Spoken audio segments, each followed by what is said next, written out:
Thank you, Kamala, for that introduction, and even more importantly, for your partnership, because it is a partnership. Isn't she doing an incredible job? Not a joke. Joyce, I see you over there. Can't hide. Thank you for your leadership of the CBC as the chair. And Jim, Minority Whip, thank you for your friendship and support, for bending the arc of the moral universe just a little bit more toward justice. And thank you, the CBC members, for your leadership and service.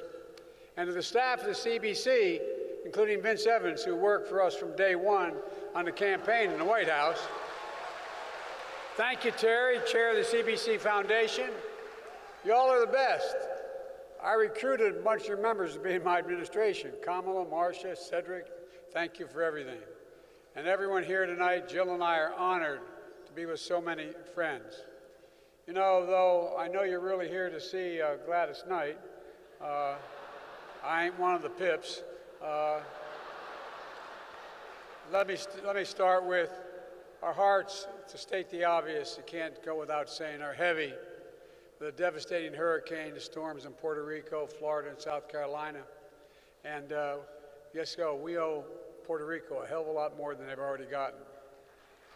But Steve and Val are here tonight, dinner co-chairs, and Val couldn't be here tonight because she's with the people of her district who are in desperate need.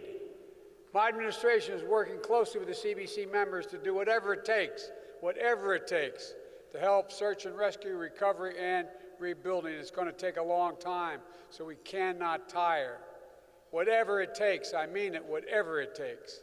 And it's time like these, we're reminded that America is about how we choose to see one another, how we choose to see one another, how we choose to treat everyone with dignity and respect they deserve, how we choose to believe that as America is big enough for all of us to succeed. You know me and I know you. That's the version of America we're making real. Finally, together we're making it real. In fact, big wins since we were sworn in simply wouldn't have happened without the CBC. As a matter of fact, without the CBC, I wouldn't be standing here tonight.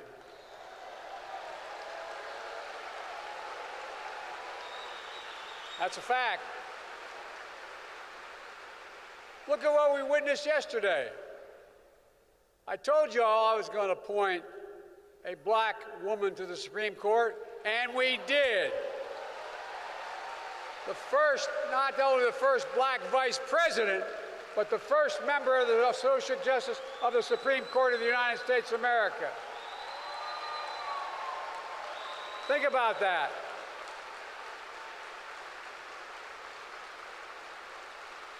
Think about that.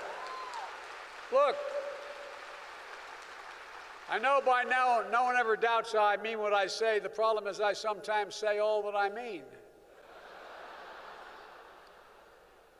Well, look what Ketanji Brown, the Associate Justice, said. It said it took, here's her quote, it took just one generation to go from segregation to the Supreme Court of the United States.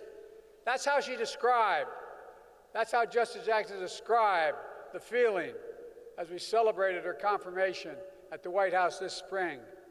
It was one of the proudest days in office and a commitment I kept. But I want to thank Dick Durbin, chair of the Judiciary Committee, for getting it done. He described her as a pillar of strength, but it couldn't have been done without Cory Booker, who was back there as an engineer. Cory, you're here somewhere, I know. Thank you, thank you, thank you, Cory. And for reminding us of the resolve and joy at that historic moment. You know, and by the way, I've nominated and the CBC has helped confirm, more black women appellate justices than every other president in history combined. Combined throughout our history. But that's not all we've gotten done. The historic American Rescue Plan helped us emerge from the pandemic and move from economic crisis to resurgence. We centered equity in our historic vaccine effort, going to communities, close the racial gap, to make sure all black Americans, no matter where they live, no matter what their circumstance, got a chance to be vaccinated and boosted. And I want to tell you, We had a hell of a lot of help from the Speaker of the House of Representatives, Nancy Pelosi. Look, that law helped more black Americans gain health insurance under the Affordable Care Act. Black unemployment is down. Black small business creation is up. And black child poverty was cut in half in 2021 because of the child tax credit. And with the help of the CBC, we're working like hell to make sure we make the child tax credit permanent. Permanent. Permanent. And let's cut through it. I ran on the commitment that I'd get significant funding for the HBCUs. I didn't go to one, but one got me elected, Delaware State University. Oh, not joking. No, no, no, you don't. If you know Delaware, you know I'm telling the truth. We have the 8th largest black population in America as a percent of population, and they did it for me. And by the way, the president used to work for me until he wanted to be president. So now he's the chairman, he's the president of the university. You look, instead of photo ops, I delivered $5.8 billion in funding, more than any time in any portion of our history, ever. That's a fact. And with Marcia's leadership, we're expanding our efforts to build black wealth like others have through home ownership, because we know that's how you build equity and pass down that wealth from generation to generation. And we're also aggressively combating racial discrimination in housing. That includes everything from ending the legacy of redlining, which I might add was the first issue I got involved in as a young county councilman and almost lost, but we were right. It includes addressing the cruel fact that a home built by the same builder on different sides of a highway, same home, white couple moves into one, a black couple in the other, the black couple's home is somewhere between 12 and 20% undervalued from the white home. Look, folks, too often it happens. Black small businesses, the engines of our economy. But you understand more than most people. They're the glue that holds the community together. The restaurant, the beauty shop, the barber shop, the drugstore. Every business, no matter how big or small, they're the ones that sponsor the church events, the Little League events. They're the ones that hold the community together, that people gather around. So it matters. It matters we support small business, the black community. And as president, my administration disperses hundreds of billions of dollars in federal contracts for everything from refurbishing the decks on aircraft carriers to installing the railings on federal buildings. I get to spend $600 billion a year. And I made a decision that it's all going to be made and worked for in America. None of that money's going to any outfit that's not in America. And guess what? We're determined to make sure that taxpayer dollars goes to American companies and American workers. In my administration, we buy American. That includes increasing the share of those dollars that go to small, disadvantaged businesses, including brown and black businesses. And we're going to bring that from 10% of all that money spent going to small businesses that are black and brown to 15% by 2025. Doesn't sound like much. That means an additional $100 billion to those businesses and those communities. It matters. It matters. Together we turn Infrastructure Week from a punchline into Infrastructure Decade as a headline. Because of you all, I was able to sign a once-in-a-generation infrastructure law with equity at the center of it. We're going to modernize America's roads, bridges, ports, airports, all across America. And we're going to replace poisonous lead pipes so every child can turn on a faucet, whether they're at home or school, and drink clean water. We're going to deliver affordable high-speed internet so every single household, no matter, so the parent doesn't have to pull in front of a McDonald's parking lot so their kid can get on the internet to do their homework. Folks, we enacted the Inflation Reduction Act, one of the most significant laws in our history.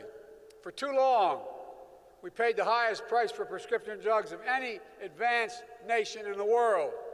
And for years, Many of us who've been around have been taking on and fighting the drug companies, fighting pharma, and we've not been able to win. But this time we fought them and we won. We beat them. We finally got it done. Medicare will have the power to negotiate lower prescription drug prices. Seniors will see their out-of-pocket drug costs capped at $2,000 a year, no matter what their costs are. Even if they're $13,000, $15,000, $16,000 like they are for cancer drugs and other needs. Folks, if you're on Medicare and you have diabetes, your insulin is going to be capped at $35 a month, not 35 times $35 a month. And we initially, in the House, passed that for everyone, including hundreds of thousands of children with type 1 diabetes. But the Republicans blocked it. Imagine, I mean this sincerely, imagine being the parent of a child with type 1 diabetes, knowing that if they don't get that drug, they don't get that insulin, they don't get it on time, their health can be permanently damaged or they could die. Not having enough money because they don't have insurance and no way to get it. Just imagine being that parent. It's wrong. We're going to keep fighting until we get that cost down to $35. It costs them $10 to make it. They should not get more than $35.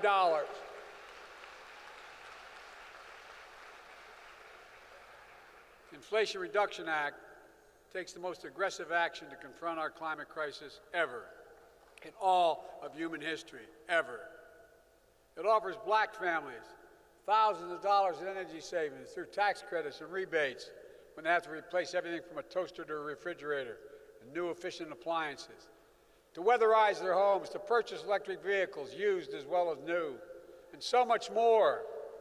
It invests, and Cedric and I talked about this a lot when we were writing it, and invest in those fence-line communities, like in my state of Delaware, that suffered the greatest consequence, being smothered by pollution year in and year out because literally they're the neighborhoods that live next to those communities. We're going to do all this while reducing the deficit last year $350 billion, and this year by $1 trillion. I'm so sick of Republicans saying we're the big spenders. Give me a break. Give me a break.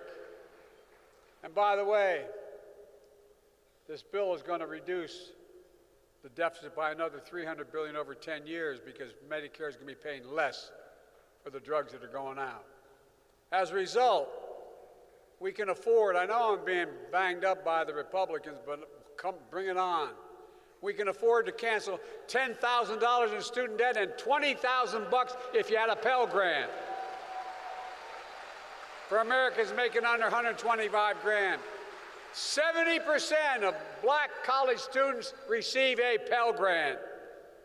For many black students, these loan forgiveness will wipe out the student debt completely. For others, it will provide significant relief. It's a game changer. I don't want to hear a word from those members of Congress, if you notice, whose families got tens of thousands of dollars and several $1 million in pandemic relief loan forgiveness. The same ones criticizing. Give me a break, come on. They voted for or those who voted for a tax cut or $2 trillion for the wealthiest Americans and the biggest corporations, where they didn't pay a penny for it. Look, you know me, I know you, and I have your back. 2 weeks ago, well, the first of its kind White House summit against hate-fueled violence that many civil rights leaders here today called for after the evil visit upon Buffalo 4 months ago. Jill and I traveled to Buffalo to grieve with those families and meet with them, as I have with every one of these major massacres that took place, to deliver a message from deep in our nation's soul. America will not let evil win. Hate will not prevail in America. White supremacists will not have the last word. We cannot remain silent. Silence is complicity. We have to speak out and stand united. That's why I signed the Bipartisan Safer Communities Act. First major gun safety legislation in 30 years. It's going to help keep weapons out of the hands of people who engage in hate and rage that make them a danger to themselves and to others. It invests in community violence interventions to target those most at risk and save lives, which have shown, these community violence interventions have shown to reduce violent crime by up to 60% where they're taken on in earnest. I'll say it again, I'm not going to stop until I again get an assault weapons ban passed, period. Period, period, period. And standing with many of you at the White House and the family of Emmett Till, I signed the Anti-Lynching Act in his name. That finally, after all these years, finally made lynching a federal crime, a hate crime. And for those who want to bury our history, we made Juneteenth the first federal holiday in 30 years, so they remember. We never forget. You all worked hard to pass the George Floyd Justice Policing Act in the House, but it got blocked by Senate Republicans. And since they blocked it, I signed an historic executive order that included key elements of the bill: banning chokeholds, greatly restricting no-knock warrants, creating a national database for officer misconduct, tightening the use of force, and police emphasis on de-escalation, and a call for a fresh approach to recruit, hire, train, promote, and retain law enforcement that come from the neighborhoods they serve and know the people they're charged to protect. That's tied to more community policing and advancing public trust and public safety. Let me be clear. I'm not going to stand by and watch the fundamental freedoms in this country be taken from you, like the right to vote and have your vote counted. We have to get the votes in Congress to get John Lewis Voting Rights Advancement Act and the Freedom to Vote Act to my desk,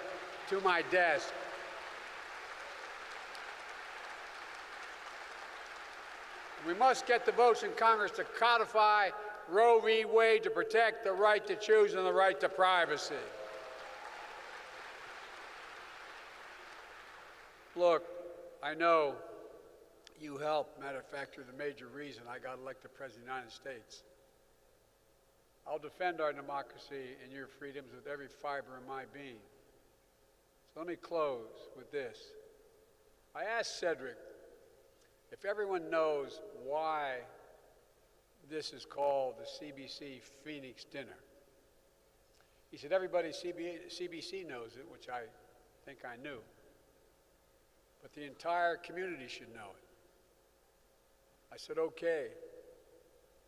In 1901, Congressman George Henry White of North Carolina was the only black member of Congress at the time.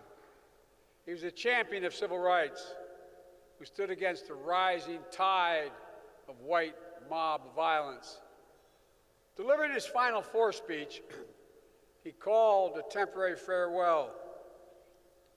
George Henry White said of black Americans, and I quote, "Phoenix-like, we will rise up someday and come again." These parting words are on behalf of an outraged, heartbroken, bruised and bleeding, but God-fearing people, faithful, industrious, loyal, rising people, full of potential force. Well, folks, more than 120 years later, you've made that real. A potential force that's real. It's rising, full of force. You had my back, and I promise you I'll have yours. Together, let's remember who in the hell we are. We're the United States of America, and there's nothing beyond our capacity. May God bless you all, and may God protect our troops. Thank you for your patience. Thank you.